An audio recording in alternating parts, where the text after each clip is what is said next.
It's time for RealAg Radio on Rural Radio Channel 147 on Sirius XM.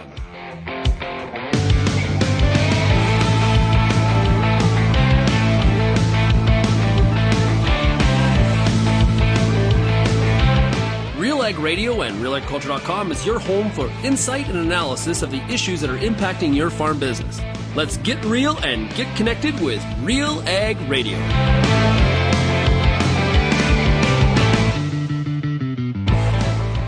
Welcome to RealAg Radio here on Rural Radio, Channel 147, Sirius XM.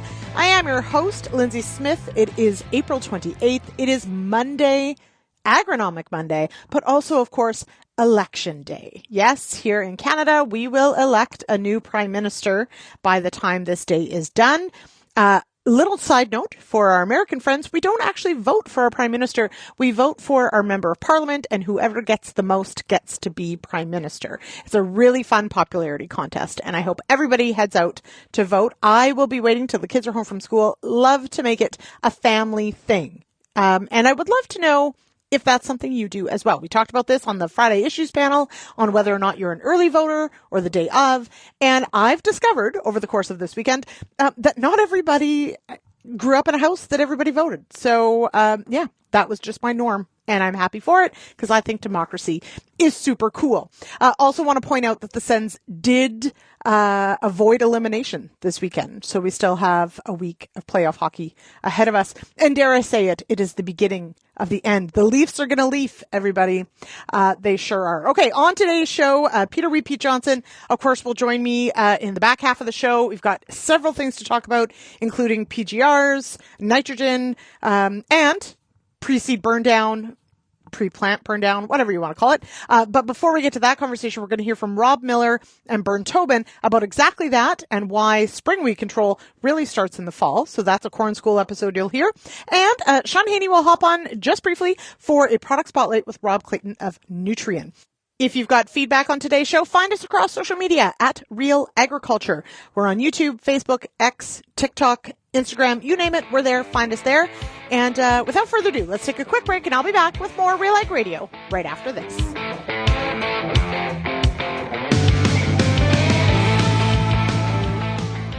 Growing corn? With Envita, you can cut your nitrogen and maintain yield, or maintain nitrogen and increase yield. Envita takes nitrogen from the air and turns it into nitrogen for your corn. It provides a right place, right time source of nitrogen to maximize your yield. Farmers who use Envita see healthier plants, bigger cobs, and less tipback. Envita is guaranteed to add more bushels to every treated acre. Start growing with Envita. Visit azotic.com to learn more. That's AZOTIC.com.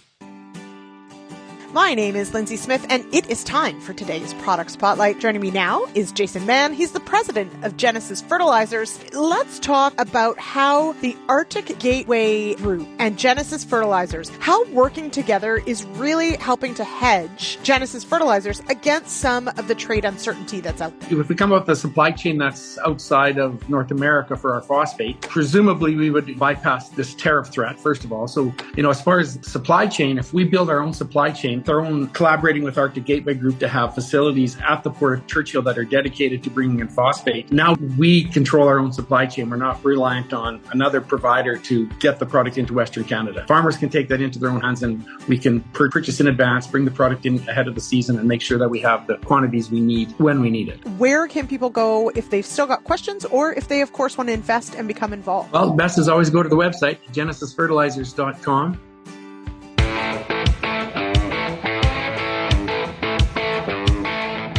Welcome back to RealAg Radio here on Rural Radio, Channel 147, Sirius XM. I am your host for this Agronomic Monday, Lyndsey Smith. And understanding the challenges you face, Nutrien Ag Solutions works with you to find the right solution every time. Nutrien Ag Solutions is one partner, all in. Visit nutrienagsolutions.ca to learn how their offerings work together to support your operation. We go now to a Corn School episode with Rob Miller with BASF and our own Burn Tobin. Hey, I want to talk about weed control. It's that time of year, and I'll tell you what, first of all, I want to go back to last fall. We've done videos, and we've talked a lot about it over the years, the need for fall weed control and what you can achieve when you get out there and get some fall weed control done. This is a perfect example. Take just describe this field. Yeah, so last fall, as you remember, wide open fall, perfect conditions, earlier harvest. We had a really good opportunity for fall weed control. And this particular case, this is after wheat, cover crop oats, and the entire field had fall weed control. The only part on this side actually had an extra tillage pass done after that fall weed control. But you can just see we are clean, setting ourselves up for success. We're not trying to chase weeds, especially some of those larger perennial weeds that have the larger taproot. We're setting ourselves up for success this year, and also managing some of those perennial weeds. So it's not only just the dandelion, it's the fleabane, the chickweed, the shepherd's purse. All those weeds are controlled. And yes, we do have to continue to monitor them. We're going to have some annual flushes here, but we're setting ourselves up for success and one less thing to do during that busy spring. Now, Rob, we got some good work done here. Just before we go on, I want to talk about this tilled field here. It looks good, but you might have a little issue going forward. Yeah, so we do have a little bit lighter soil here at this research farm, so we're able to actually get in and do some early spring tillage because we're going into some spring cereals.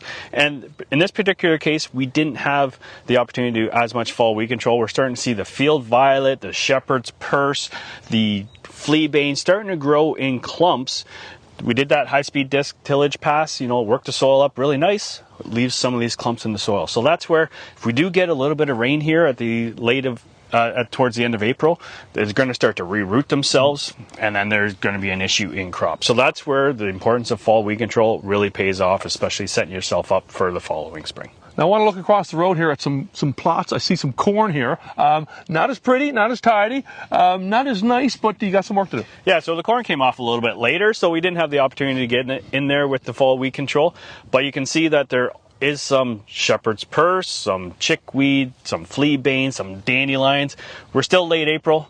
Once we get a little bit more heat, once we get a little bit more sun, you can start to see them starting to flower. So the shepherd's purse is actually starting to flower already, along with the chickweed. And I always call chickweed Mother Nature's cover crop. So it tends to, especially in the end of spring, it'll basically that perfect ground cover and start to flower. So chickweed has been around. We get a lot more phone calls about it, but that's where fall weed control is extremely important for that. Not only controlling some of the glyphosate resistant weeds, but some of these other oddball perennial weeds that we're starting to see more of. Now, let's talk about strategy here. Pre-plant incorporated, pre-emerge herbicides, really some tools you're going to use in this field. Talk about strategies here. It's late April, not too bad, but timing is interesting. So timing is very important. So we always want to get the herbicide on prior to corn emergence, because if that corn emerges with the weed at the same time, it's going to alter its growth and actually put more energy into vegetative growth instead of putting it into root mass. So that's where we want to get out there, spray it prior to the corn coming up. But really, when we think about it, we're late April. We really just want to get the soil applied herbicides out to canopy closure. And so that's where, if we're spraying it mid or late April, we are asking a lot of that soil applied residual chemistry, because we are still probably 8 weeks away from canopy closure. If we spray it today, the corn's still going to be sitting in the ground for about 2-3 weeks before it starts to emerge. So yes, it's always really good to get that job done. We do have a little bit of extra time because crop canopy is by far your best means of weed control. So we're just carrying it through till that crop canopy stage. But if you have good ground conditions, you want to get a weed and feed situation with that nitrogen, now is a really good opportunity. So just be aware that if you are coming in earlier, say like that mid or that late April time frame, you might have to come back in right prior to canopy closure and touch up any weed escapes, which is sound weed management strategies. So we're looking at controlling some of those later flushing weeds, some of those perennial weeds, maybe some of the sow thistles, some of those oddball weeds that are really tough to control. So that's where we're really looking at that sound weed management strategy, setting yourself up for success. So Rob, let's talk some of the fundamentals. You always talk about resistance management and multiple, modes of effective action in the tank. Yeah, so multiple modes of effective action is extremely important. You also need to understand your soil type. So that might limit you with some classes of chemistry, especially I'm thinking of metribuzin on some sandier soils or some low organic matter soils. So try to incorporate as many multiple modes of effective action products as you can. select the rate that's required. So a lot of these times, especially when we get into more commodity prices that have softened a little bit, people tend to shave that rate of glyphosate back to 0.67 liters per acre rate. And sometimes with some of these larger, tough to control weeds, you really have to maintain those glyphosate rates high. So select the rate that you need. Timing is extremely important. It's always important to spray it on smaller, actively growing weeds than trying to chase some weeds later on. And wham legs, right? Wham legs is extremely important, especially as we're mixing some of these concoctions, 2, 3, 4, even 5 products in the same tank when we're dealing with some IP soybean concoctions. Follow wham legs, but always check the label first, because you don't want to be plugging up that sprayer and having that downtime. Final thoughts on grass control. Perennial grasses, bluegrass, you've seen a lot of it. What do you tell the growers? Probably the number one question that we're getting from growers is, like you said, the perennial grasses, and that's where it's also important to maintain those higher rates of glyphosate. Probably have to add in some extra adjuvants in there as well, depending on the species. We do have some various bluegrass species out there. So we have annual bluegrass, we have rough stock bluegrass. That's why weed ID is extremely important. But probably the most important thing that we've seen the last couple of years is that we're getting a lot more questions on the perennial grasses. So last year was a bad year for red top grass. We're seeing a lot more of the downy bromes and some of these oddball perennial grasses, and that's what we're actually seeing in the field right now this time of year in some patches. So we're putting so much selection pressure on the glyphosate, especially in these herbicide tolerant soybean platforms with the dicambas and the 2,4-Ds. They don't have any activity on grasses. So that's where we're starting to see some of these weed shifts and starting to get more questions on these perennial grasses. So if you do have some of these perennial grasses, number one thing, make sure you get them tested. Make sure you get proper ID is extremely important. Check to see if there are any type of resistance there as well. And if you're dealing with something like a annual ryegrass, you want to spray it when it's smaller, actively growing, before it starts to joint, making sure it's not resistant biotypes, because we are starting to see some of those resistant biotypes in Ontario. ID is important. Get it when it's smaller, actively growing. And when you spray it at this time of year, late April, it's going to be slow. Yeah. So it's going to be probably about 2 to 3 weeks before you even start to see any type of symptomology, depending on environmental conditions. So make sure you use multiple modes of effective action. Weed ID is important.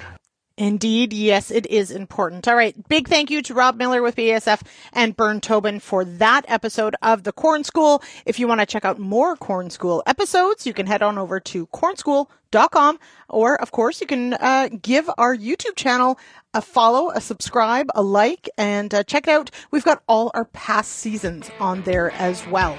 All right, we're going to take a quick break, and I'll be back with today's product spotlight right after this. If you grow soy or edible beans in Ontario, you know that Sclerotinia white mold is no joke. Yield loss can be devastating, and timing fungicides can be complicated.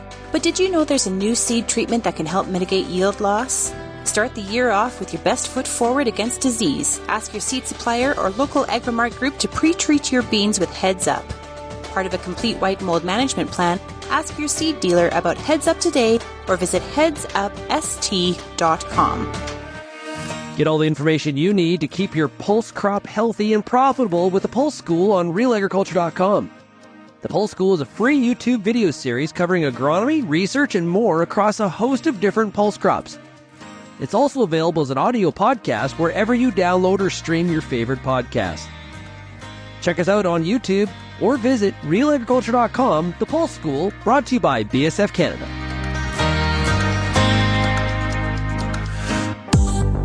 I'm Lyndsey Smith from RealAgriculture.com. Join me Monday nights for The Agronomist, a 1-hour live and interactive show broadcast across YouTube, Facebook, and X. Monday nights at 8 p.m. Eastern, I host expert agronomists from all over the country to give you answers to some of the toughest agronomic questions. Join us live or catch the replay Tuesday morning. That's The Agronomist with me, Lyndsey Smith, Monday nights live at 8 p.m. Eastern.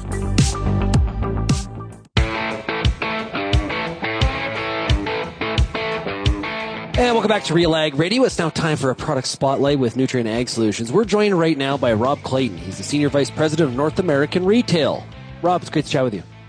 Hey, Sean. It's always great to chat with you, and it's great to see you again. Yeah, absolutely. Now, it's springtime, which is go time for farmers really across Canada and the United States. But at the same time, it's also go time for the people that are working at your Nutrien Ag Solutions outlets. This is a busy time of the year.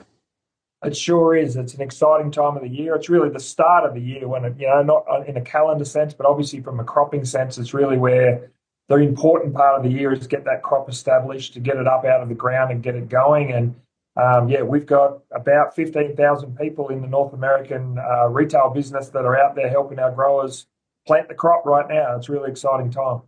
And what are some of the ways that you help growers and some of the agribusiness owners, the partners that you're working with to kind of navigate some of the challenges of 2025 or really any growing season? Yeah, well, there's a lot of things we do, I guess. We've got 70,000 pieces of equipment, for example, that we're running out in the fields that are helping growers plant, helping growers, bring seed to the field and so on, treat seed, all sorts of things. Probably one of the things that we're doing differently this year than we have before is really keeping growers informed. You need to be that trusted advisor around what's happening in the geopolitical sense. Tariffs are a big topic right at the moment.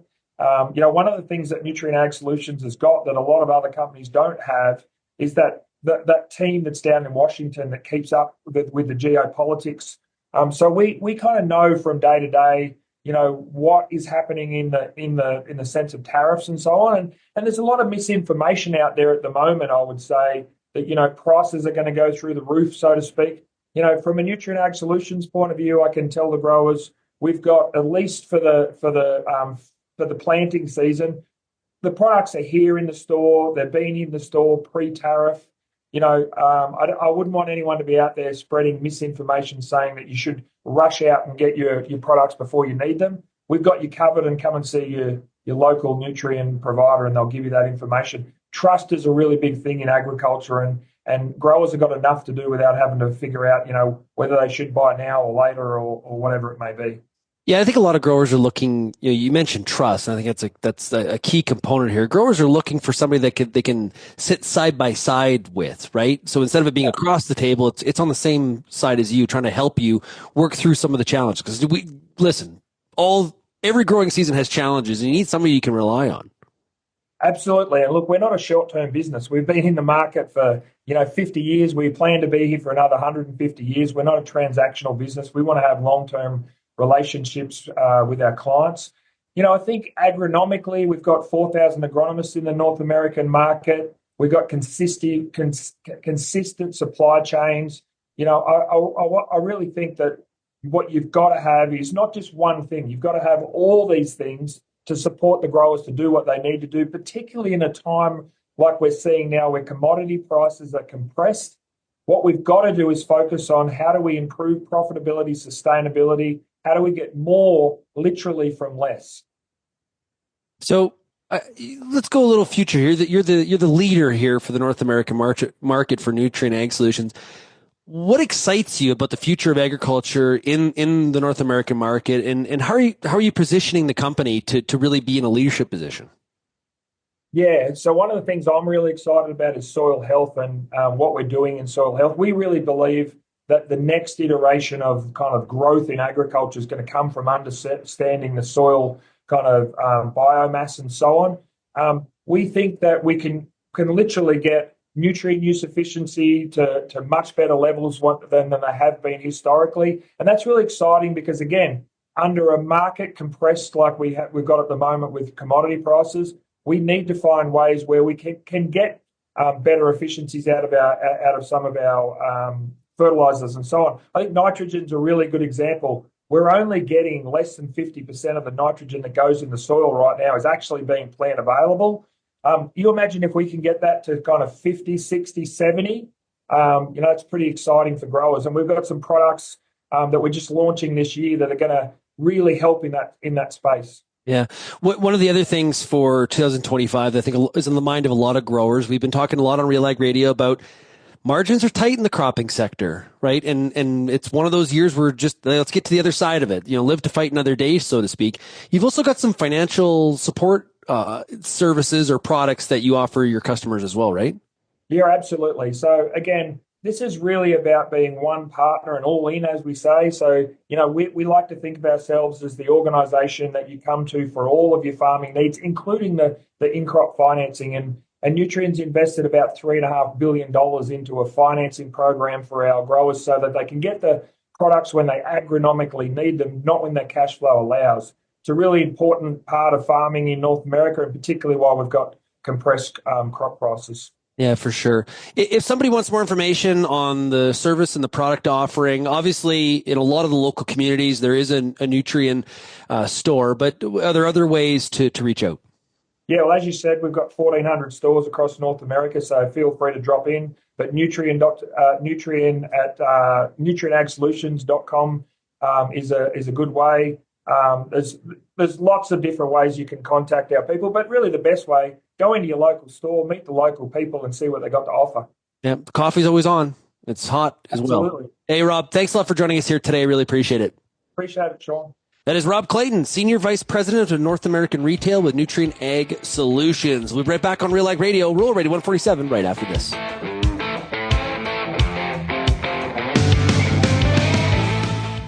Find everything you need for outstanding weed control in your wheat and barley from the cross-spectrum herbicide experts at Corteva.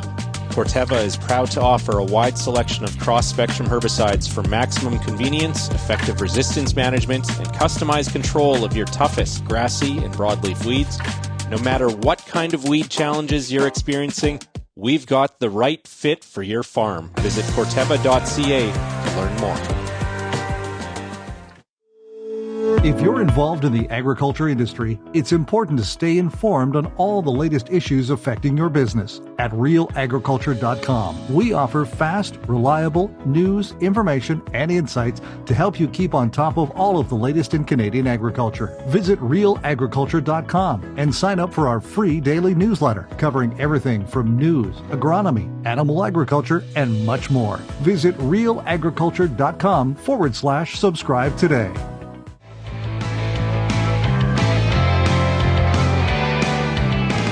Welcome back to Real Ag Radio here on Rural Radio, Channel 147, Sirius XM. It is Monday, April 28th. I am your host, Lyndsey Smith, and tracking livestock just got easier. The CLTS movement module records animals moving off premises. Although this is not yet a requirement under regulation, CCIA has streamlined reporting to prepare for future changes to support compliance. Learn more at support.canadaid.ca. And that's frankly important to know because we're moving sheep on Wednesday. Joining me now, yes, that's right, stress. Joining me now for two segments, we've got Peter Wheat Johnson. Peter, how was your weekend? My weekend was awesome, thanks, Lyndsey. It was an ugly day in this part of the world on Saturday. Man, it was so hard to get excited and kind of say, spring is here, let's go plant, because I think the high temperature was 7 degrees and the wind was just howling. And then Sunday was just the nicest day ever, calm, sunny. And by the way, Lyndsey, the one thing that I really noticed on Sunday that astounded me was how much power the sun really has. And yes. I don't think we're used to that. I mean, there's lots of data to say that as we've cleaned up the air, right? We have less particulate matter in the air. We don't get as many smog alerts typically, touch wood, as we used to. I don't see as much ozone injury on edible beans as I did back in the 90s. But all of that means that we get more intense sunshine, which from a photosynthetic standpoint, that's great. The work by Thijs Tollenaar says 27% of our yield increase is because we have brighter sunshine now than we used to have. But it was the 27th of April, and the sun just burnt in like as if it was the 27th of July. It was so intense. I really do notice that sunshine, wear your sunscreen because boy, it has power. Mm-hmm. We could do a whole show on when I was growing up, just how the hole in the ozone layer and quicksand was going to be my demise. Neither of those have been, but, hats off to all of us humans for fixing the ozone problem.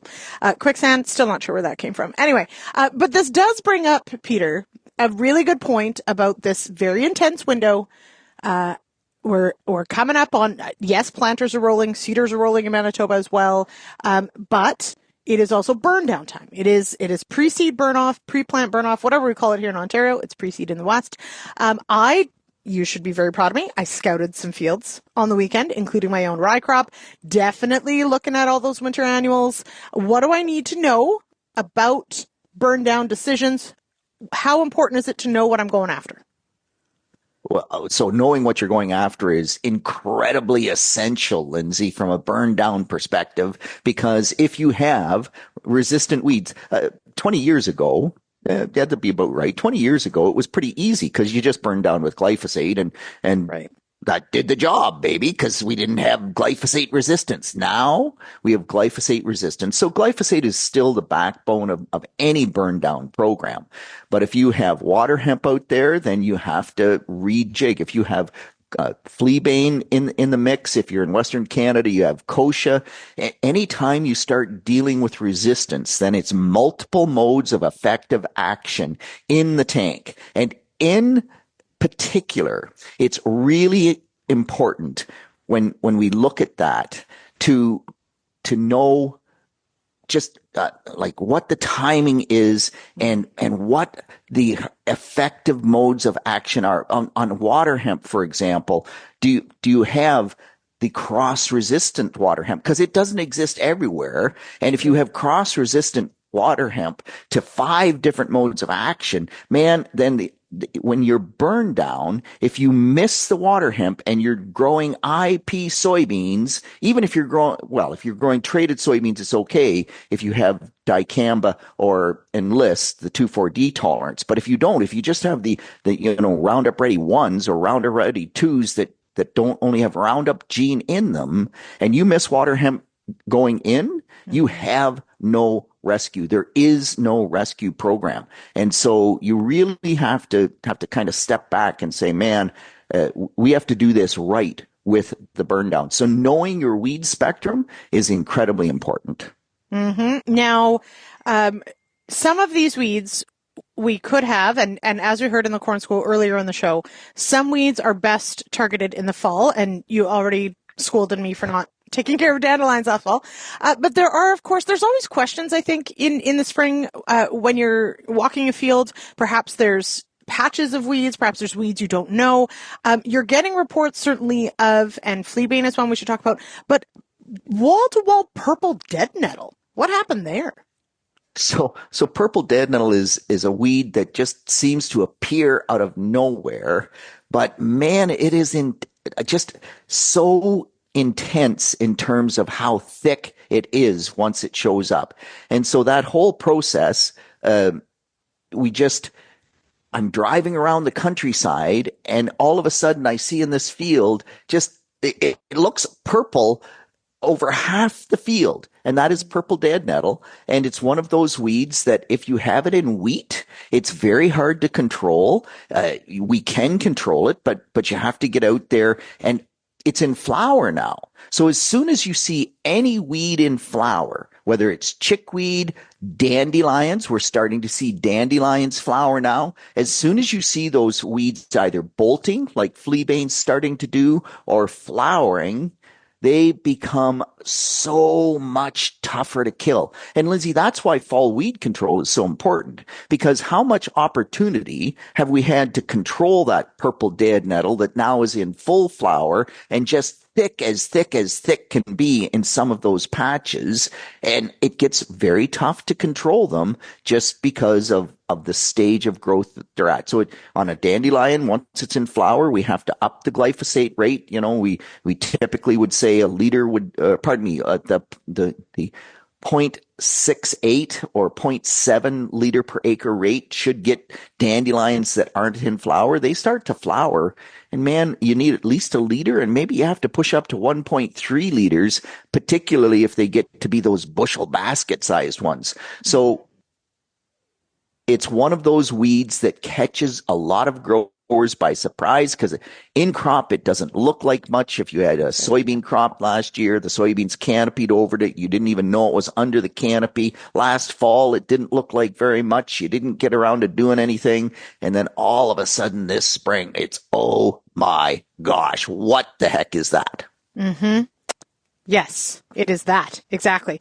Now is water hemp, just to touch on that briefly, water hemp is a tricky weed. Is water hemp one that we have to go after in the spring? Can we get at it in the fall? Is it one that I liken it to kochia in the West, where we sort of have to think about it every time we spray? Is water hemp similar? So water hemp is an annual, not a winter annual. So we have to control it in the spring, but we can't forget about it in the fall because it germinates almost the entire year long. That's one of the things that makes it so tough to control. So I harvest my wheat crop and I forget about my wheat crop. Well, we get all these little water hemp plants that might only be 6 inches in height, but within 6 weeks, they've set a whole bunch of seed, and now I've increased that weed seed bank for next spring. So you can't forget about it in the fall. If you have it, you need to stay on top of it, try to control it in the fall with whatever means necessary so that it doesn't set seed and increase the pressure next year. But in the spring, yeah, absolutely, you have to look at controlling it in the fall. And that's why knowing your resistance really is becoming more and more critical. And Peter Sikkema has been talking about this a lot lately. Like we kind of make resistance almost too simple because we say, oh, it's resistant to group 2s. Well, you know what? It might not be resistant to all group 2s because we see that a fair bit. Or group 1s. The crabgrass is one of the ones that is just really weird because it will be resistant to all the fops, but it won't be resistant to the dims. So they're both group 1s, but they're just a little bit different mode of action. So we've oversimplified resistance, I think, and it makes it really complex. But if you go that extra mile and you know that I have water hemp, but the water hemp is not yet group 4 resistant, boy, that gives me a lot more options in terms of how to control it. Mm-hmm. So, and I think this is where exactly that, digging into the details, not just of the biotype you're dealing with, but also understanding your herbicide groups and herbicide products really in depth is really important here. I know it's not as easy, but it's well worth the time of digging in a little bit more. Now, we don't have a ton of time on this one. In our next segment, we're going to talk a lot about nitrogen, a lot about nutrients. I do want to touch on, but I'll shout out for the agronomist tonight. We're going to be talking about PGRs much more fulsomely, but there's a couple things you did want to touch on now, but join us 8 p.m. tonight, Eastern, live on YouTube, etc. We're going to talk PGRs tonight, but you're definitely getting some questions on, and you mentioned before, the temperature swings and those sorts of things. What do we need to know about temperature when we go to apply some of the products that we might consider on our wheat crop? So we're right at the start in southwestern Ontario of the right stage on the wheat crop for a growth regulator. So we want to see that growing point starting to move up the stem, and there's a decent window once it starts to move up the inside the plant, and you got to slice the plant open to see that. But that's growth stage 30, and all the way up to growth stage 32, second node, we can apply a PGR. But we get the best efficacy if we do it in the early part of the window. So lots of growers saying, okay, we're right there. What about fungicide? What about herbicide? If I didn't get it on last fall, or I want to make sure I don't let the ragweed come, can I put all 3 things in the tank together? And then what about my nighttime temperatures? So lots of questions. A forecast of somewhere between 0 and 2 degrees Celsius for Tuesday night. What about today, Monday? Can I put everything in the tank? And so you really have to, we talk about the rule of 3, where if you have 3 products in the tank, you should have 3 degrees Celsius nighttime temperatures for 3 days, the day before, the day of, the day after. But the wheat's growing really well. And if you use 20 gallons per acre of water, the more water you use, the less injury you generally get. And then ask yourself if you need 3 products in the tank. Do you really need the herbicide? Is there a reason for that? Do you have disease? Because that early fungicide, it may not be necessary. And then is the wheat lodging prone? So make sure you need all 3 products. And if you're in the Southwest and it's a forecast of 2 degrees for one night, Tuesday night, and then Wednesday night, we're back up to 6 or 7 degrees, I'm not very worried about that. It's when we get that big drop really quick, right the day we apply or the day after, and it stays down there, that perhaps we get into an issue. But the wheat will be metabolizing things quite quickly as we speak today. So I looked at so we're not there yet here in Eastern Ontario, which is fine. We know that, we accept these things. But I also looked at my forecast, and our cold night is Wednesday night, but then it's supposed to rain for 3 days. So the daytime temps look better, but it looks like rain.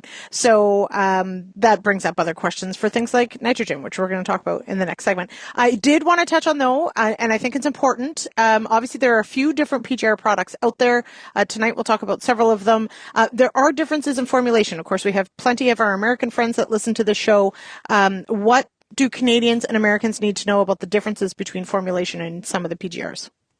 So that question, like you would think, so it's all trinaxapac ethyl, right? It's all the same active. Of course it is. I have no idea, but yes. Yeah, no, it is. So, okay.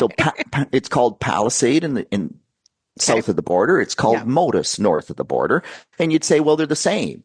No, they actually, I understand, are different formulations. And what else is in the jug really matters. And because north of the border, we tend to get into more cold temperatures, the formulation that is Modus is a little bit safer most of the time under adverse weather conditions at time of application. So if you're in Michigan, Michigan's not that far off of Ontario, so maybe you have to be just a tad more careful around those low night temperatures if you're using Palisade than we do here if we're using Modus. You still have to be careful in both situations, Lyndsey. I'm not trying to say it's Modus, don't worry about it. No, that's not the case. But it is really intriguing that they are different formulations, and that does play in terms of crop safety. Okay. Duly noted. All right, we're going to take a quick break here on RealAg Radio, on Rural Radio, channel 147, and I'll be back with more of Agronomic Monday and Peter Repeat Johnson right after this.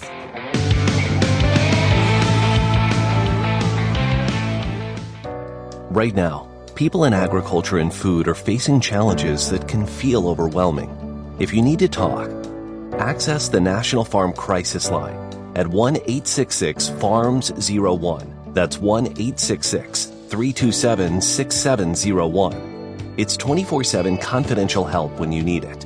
Farm Credit Canada also has tools to support your long-term mental health. Learn more and access the crisis line at fcc.ca/wellness. The Canola School on RealAgriculture.com is your one-stop shop for everything a canola grower needs. Check out our free video series on YouTube for all the latest in canola agronomy, research, marketing, and more. Don't have time to watch? Download the podcast version of the Canola School on RealAgriculture.com or anywhere you download your podcasts. Stay on top of all things canola with the Canola School on RealAgriculture.com, brought to you by BASF and Invigor Hybrid Canola.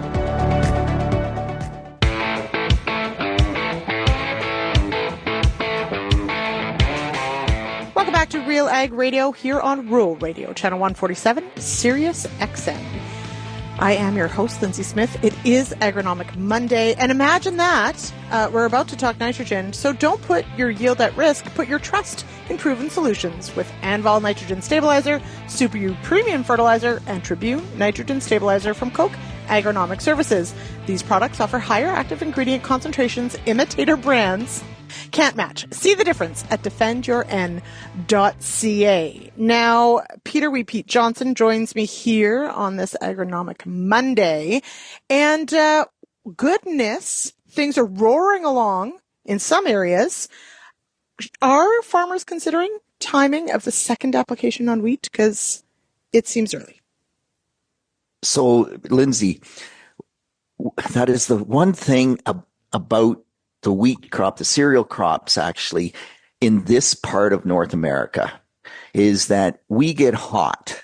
And we talked in the first segment about the intense sunshine and how, that ramps the temperature up. Well, wheat development is all driven by heat, and it just has been flying along.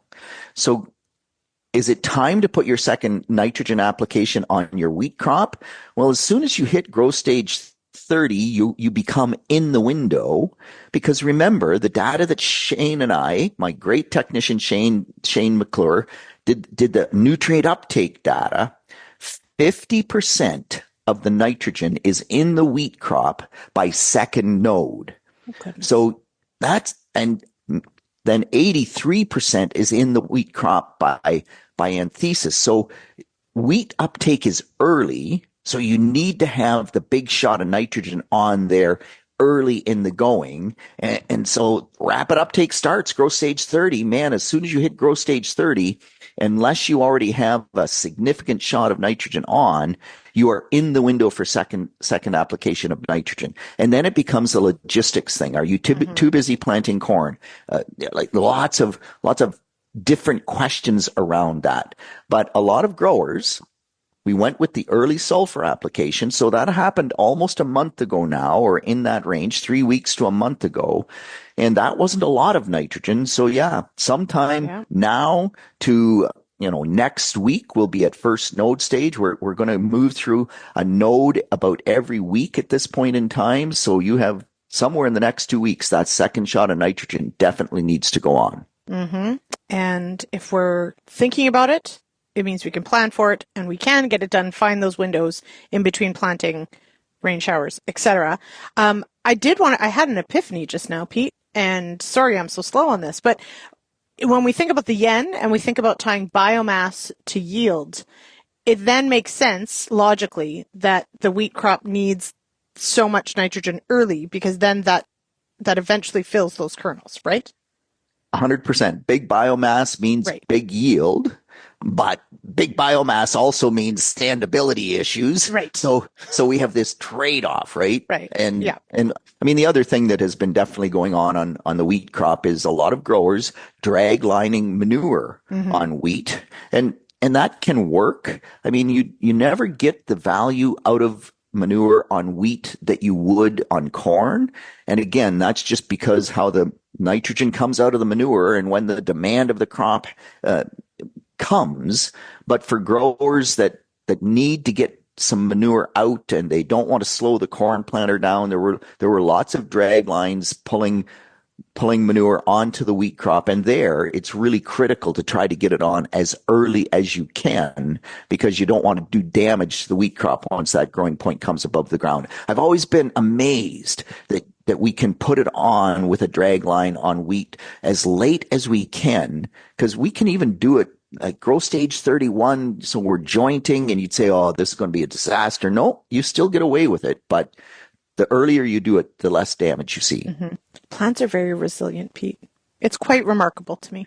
Wheat in particular. Right, because it, of course, excels at all things, including getting fusarium. Anyway, okay, so, but staying on this question, though, we are going to talk soil tests in a minute of wheat and canola, but staying on nitrogen on wheat, you had a question from a listener asking about how much N to put on when you've got wheat following an alfalfa crop, because alfalfa we know is fantastic for fixing N. How do I make that decision? Yeah, so Andrew asked me that question. 4-year alfalfa stand, planted his wheat early, looks great. How much nitrogen do I put on it? One thing about alfalfa is that the timing of nitrogen release out of alfalfa is almost perfect. And so red clover is the same, by the way. Both of those crops, they release their nitrogen typically late May into June. And that's when the corn crop is really getting into high gear to take it up. The wheat crop, remember I just said 83% of the nitrogen in there by anthesis. Anthesis happens around June 1st, maybe June 10th in your area, Lyndsey. Mm-hmm. That nitrogen becomes available too late. So where a 4-year alfalfa stand on corn, I'm giving it 100-pound credit. And we can argue, should it be 110? Should it be 120? 75? Should it only be 80? Like there's lots of leeway to play with that number, but it's about 100 pounds on wheat, maybe 30, because it doesn't become available early enough. Peas, totally different. Right. Peas give a lot of nitrogen to wheat. If you don't give them their credit, you will make that wheat lodge like crazy. And peas don't bring much nitrogen to the corn crop because it releases its nitrogen too early. Okay. So wheat and peas, besties. Alfalfa, clover, better friends with corn. Exactly. Got 100%. Yeah. Okay. So Got it. just 30-pound credit for alfalfa on wheat. Okay. So keep that in mind. That, of course, makes me ask, okay, so where does the nitrogen go? But that's a whole other conversation. So that's fine. Let's wait there. Let's pause that one. Well, that's like an existential discussion for other things. But this, of course, does bring in, yes, we think about a credit, but of course we use soil tests. Some discussion happening, nitrogen and sulfur soil testing when it comes to wheat and canola. What discussion was that you had this past week?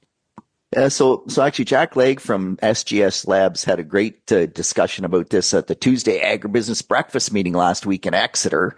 And he was getting sent lots of soil samples where growers were and I think it's cool that wheat now growers want to manage it. Yes. My entire career, Lyndsey, wheat was always just kind of like, grow a little bit of wheat for the rotation to shut Johnson up and drive on. But not anymore. People care now. And so they're taking nitrogen samples and sending them to the lab and saying, like, how much nitrogen do I apply? The problem is that with wheat and the climate that we have in most of the eastern seaboard, where we have a lot of snow, a lot of winter moisture, is that we always start off with low soil nitrates. And so Jack said, we're getting all these soil nitrates coming in and they're single digits and people are saying, oh my gosh, how much nitrogen do I need? Now, single digits in terms of soil nitrates here, we're like 7 parts per million. That's pretty typical. Have a nice day. And can you use it to predict your wheat nitrogen rate? And the answer is no, you can't. And that's because wheat's demand is so early. And we count on for the corn crop and using a soil nitrate test for that organic matter release coming in the spring. And we try to say, did it come early? So we're getting additional nitrogen for the corn crop. Did it come late? We need more nitrogen fertilizer on the corn crop. Is it normal? With wheat, we pretty much always start off close to 0. 7 parts per million isn't 0 or 5 or wherever but it's single digits. It's not much nitrogen. So we just have not been able to use soil nitrates to predict nitrogen rates on wheat. And sulfur soil tests, they simply don't work at this point. John Lozon's working on it, but at this point, we just don't know. Mm-hmm. And that is one we've had him on the show on Agronomists and talking about, trying to predict where we should be with sulfur and just don't have necessarily the greatest tool in a soil test. It doesn't mean we don't have ways and means of trying to figure this out. So it does beg the question, though. So here in Ontario, a good chunk of the canola acres, not that there are that many, but the ones that are out there are winter canola acres. Canola is a big sulfur user. So how does that play into making those decisions for canola? Well, I think with canola, the standard recommendation is some sulfur in the fall because we want to stimulate growth along with some nitrogen. So kind of 30 pounds of nitrogen in the fall on canola is pretty standard. And you add, 5 pounds of sulfur with that a little bit just so that it's there. And then in the spring, you're putting on up to 30 pounds of sulfur in that canola crop. And you pick your nitrogen rate depending on your yield potential, but 150 pounds of nitrogen is not unusual on canola. We had some thinner canola this spring. We were at 120 pounds of nitrogen and we backed the sulfur off there to 25 pounds. But canola, because it's high protein, it's a high sulfur uptake crop. And again, you can't soil test for it because with canola, the winter canola, the demand is extremely early. And in fact, with canola, we almost never recommend split application of nitrogen because the canola is ready to bolt.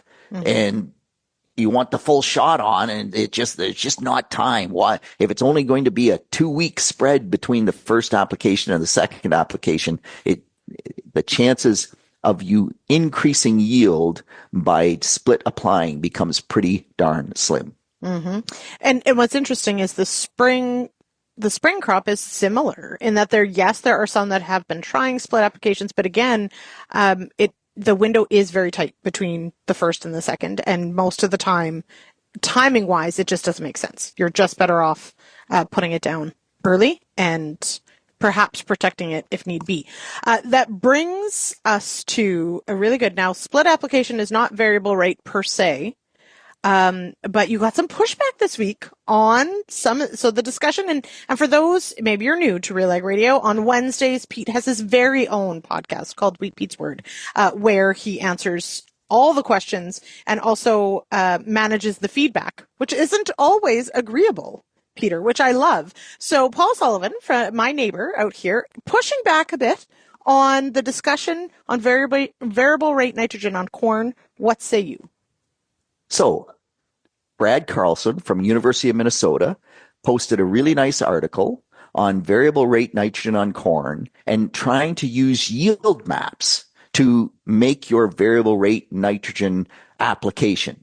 And the answer is it doesn't work. And it doesn't work because with high yield corn, well, that's in the best area of the field. And remember, corn has this big long window for nitrogen uptake. So we can 38% of the nitrogen goes into the corn crop after tassel. So we have lots of opportunity for the organic matter to release nitrogen and the corn crop to take it up. Well, high yield areas, higher organic matter, more nitrogen release. And so we get more nitrogen out of the soil. And so with high yield, you'd say, oh, I need more nitrogen. But in actual fact, you don't. And you get better nitrogen use efficiency in those high yield areas. You need more nitrogen per bushel of grain in the low yield areas because you get less release out of the soil.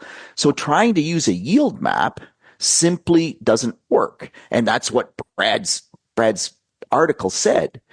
Paul pushed back and said, oh, Pete, you're setting Ontario agriculture back tremendously by talking about that. Because if you use the right layers, variable rate nitrogen on corn can work.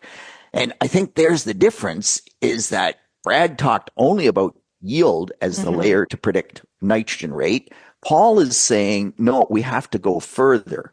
And if you're going to do a good job on variable rate nitrogen, I think, Lyndsey, I actually think you almost have to split apply, because I don't think you can do it without using a pre-hydrate nitrate test to kind of give you a sense of what your release is.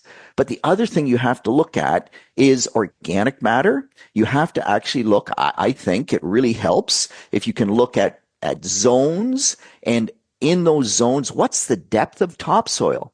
Because if you have a depressional area where you've dragged a lot of topsoil, and I've got 12 inches of topsoil in that depressional area that's all at 4% organic matter, that's way more nitrogen release than as if I only have 6 inches of topsoil with 4% organic matter. And so this depth of topsoil, organic matter, mineralization, and it's really hard to predict, but if you can start tying those together with the soil nitrate test at side dress time, then variable rate nitrogen can get to be a better process. But it's not easy to understand. Like, it's just such a dynamic system. It makes it really tough. I think the key there is that a yield map is a result. It's not necessarily always a predictor of what's happening. So I think Paul's point about looking at the different layers and your explanation of it is really important, in that yield is one data point. It's not the data point. Okay, we got to leave it there. We're out of time. Peter, thank you so much for joining me on the show today. I hope we'll see you tonight on The Agronomist. And everybody go check out Wheat Pete's Word on Spotify and follow along. Give it a 5-star rating. It's worth it. Thanks, Pete. Thanks for having me, Lyndsey. It's always great fun. Talk to you again soon. All right. Thank you, everyone, for joining us here on Real Ag Radio on Rural Radio, Channel 147, Sirius XM. I'll be back later in the week for the Issues panel. Don't forget to go vote, please, dear Canadians. Go exercise your democratic right. It's a lot of fun. I promise. All right. If you've got any feedback on today's show, drop us a line, 1-855-776-6147, or zip me an email, lsmith@realagriculture.com. We'll see you tonight on The Agronomist, 8 p.m. Eastern. Cheers, everybody.